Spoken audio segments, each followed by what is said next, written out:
आइए आज हम कोच मित्रा ऐप चलाना सीखते हैं। कोच मित्रा ऐप चलाने के लिए सबसे पहले प्ले स्टोर पर जाकर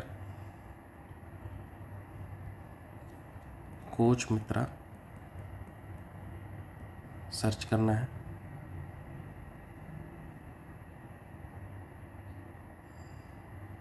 सर्च करने पर यह कोच मित्रा का ऐप, इसको ध्यान से देखें, ये ऐसा दिखता है। ये इसका आइकन ऐसा है, Centre for Railway Information Systems coach Mitra. ये क्रिस का बनाया हुआ ऐप है, यही वाला डाउनलोड करना है। चलिए, मेरे पास कोच मित्रा ऐप डाउनलोडेड है तो मैं इसे ओपन करता हूँ। ओपन करने पर आपको लॉगिन करने के लिए इस तरह का स्क्रीन आएगा। इसमें आपको नो OTP पे क्लिक करना है, ताकि अगर आपके पास पहले से OTP नहीं है तो OTP मंगाने के लिए ये है, पहले से ये डिफ़ॉल्ट में ये हैज़ OTP पर रहता है। इसको नो OTP को सेलेक्ट करना है। फिर इसमें अपना मोबाइल नंबर डालना है, जो भी CMM पे आपका मोबाइल नंबर है वो वाला। चलिए, मैं मोबाइल नंबर डालता हूँ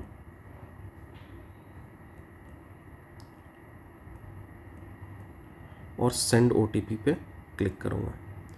अब ये दिखा रहा है success, OTP generated and send to mobile. OTP आ जाने के बाद उसे डाल देना है, लॉगिन हो जाएगा। ठीक है,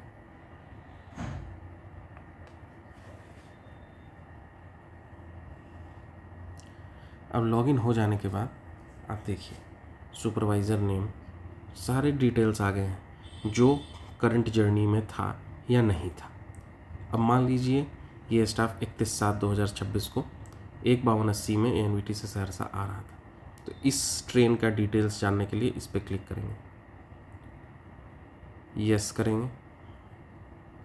यहाँ पे अटेंडेंस का है, इंस्पेक्शन का है, पैसेंजर फीडबैक लेने का ऑप्शन है, गार्बेज डिस्पोजल है, रेल मदद कंप्लेन कितने आए हैं नहीं आए हैं यह देखने का है, बोर्डिंग डिटेल्स हैं, water level status, cancel journey, and journey. यहाँ पे सारे तरह के ये वाटर अवेलेबल,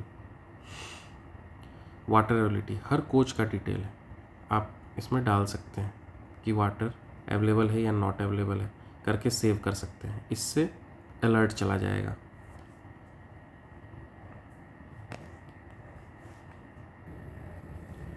अब इस कोच मित्रा ऐप में लॉगिन करने के बाद, जर्नी सेलेक्ट करने के बाद, सबसे पहला काम अटेंडेंस लेना है। अटेंडेंस आपको जर्नी शुरू होते टाइम, बीच में और जर्नी ख़त्म होने के बाद लेनी है, अप जर्नी में भी और डाउन जर्नी में भी। तो चलिए हम अटेंडेंस कैसे लेते हैं वो देखते हैं। अटेंडेंस लेने से पहले इसमें सारे स्टाफ का कोच सेलेक्ट करना होता है जो पहले से इसमें किया हुआ है। तो आइए, अब इसमें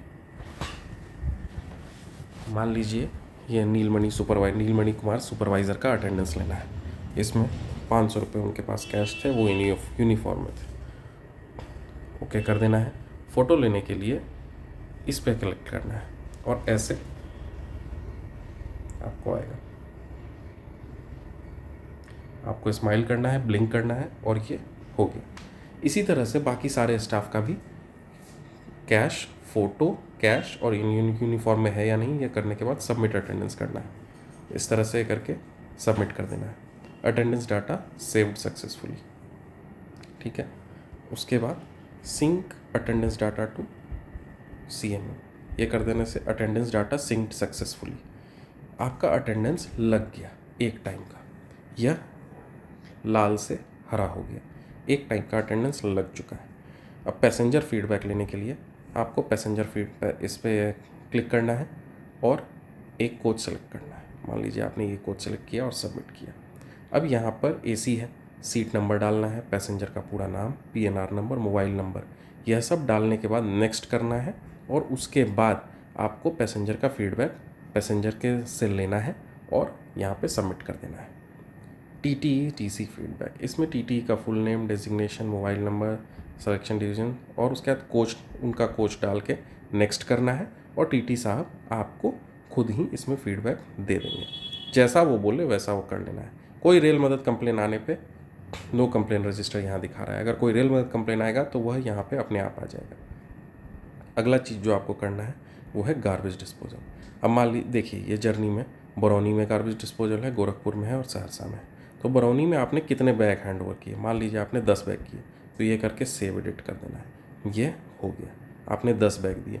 गोरखपुर में मान लीजिए आपने 10 बैग दिए थे, तो ये ऐसे कर देना है। सहरसा उतरने पे मान लीजिए आपने 15 बैग दिए, तो ये करके सेव एडिट कर देना है। यह हो गया आपका सारा काम। कोई भी परेशानी होने पर आपको अपने रेलवे के सुपरवाइज़र से मदद लेनी है।